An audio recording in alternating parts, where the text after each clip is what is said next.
দর্শক মন্ডলী, মনিহার হল মনিহার হল এমন একটি জায়গা, যে জায়গাটি বাংলাদেশের মানুষের হলের ক্ষেত্রে এক প্রকার ইতিহাস ঐতিহ্যকে বহন করে রাখে। আপনারা দেখতে পাচ্ছেন আমার পিছনে যে হলটি, এটি কিন্তু মনিহার হল।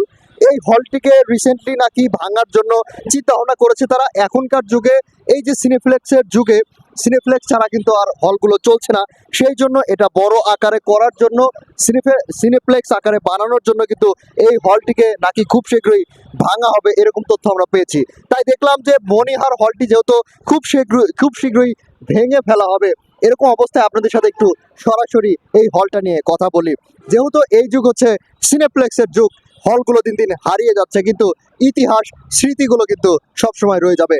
বাংলার মানুষের মনে একটি হল কিন্তু সবসময় রয়ে গেছে, সেটি হচ্ছে বাংলাদেশের সবচেয়ে বড় হল,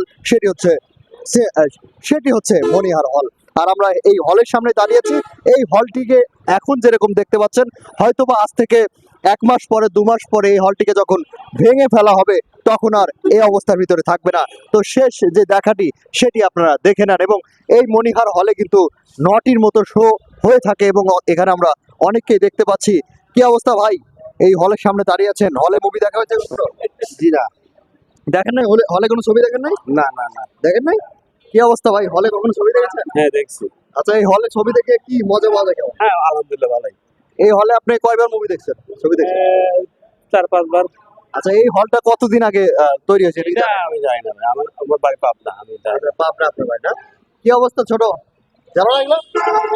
এখানে দর্শক মন্ডলী আমরা অনেককেই দেখতে পাচ্ছি, অনেকে হলে মুভি দেখেছে, অনেকে দেখে নাই, কিন্তু এই যে হলটির একটি স্মৃতি বিজিত একটি অবস্থা, সেটি কিন্তু রয়ে গেছে। এই হলটিতে প্রায় 300 থেকে 400টি আসন আছে, যেখানে মানুষ বসতে পারে। এবং এই হলটি কিন্তু প্রায় 1980 সাল থেকে এই জায়গাতে বিরাজমান আছে।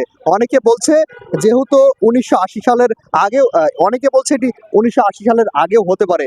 তাই বলা চলে প্রায় 50 বছরের মতো এই হলটি বাংলার ইতিহাসে কিন্তু বাংলার ইতিহাস কিন্তু বহন করে আছে। এই চমৎকার স্মৃতি কিন্তু আমরা কখনো ভুলতে পারবো না। কে কে আপনারা এই যে হলটি আছে, এই হলটিতে এসেছেন, মুভি দেখেছেন, এবং আপনার কোনো প্রকার স্মৃতি আছে কিনা অবশ্যই কমেন্ট করে জানিয়ে ফেলবেন। এবং চ্যানেলটিতে নতুন হলে অবশ্যই সাবস্ক্রাইব করে ফেলবেন। অবশ্যই আমাদের এই স্মৃতিকে মনে রাখবেন। আসসালামু আলাইকুম।